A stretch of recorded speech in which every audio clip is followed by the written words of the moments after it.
মহত্বপূর্ণ তীর্থে যাবে ফিরে, এই ভারতের মহামানবের সাগর তীরে।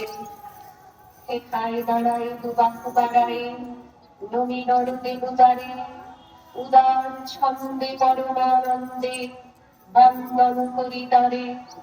ধ্যানবন্দী এই যে প্রথা নদী জপমালা ধৃত প্রান্তর, হেথায় নিত্য হেন পবিত্র ধরিত্রীরে, এই ভারতের মহামানবের সাগর তীরে।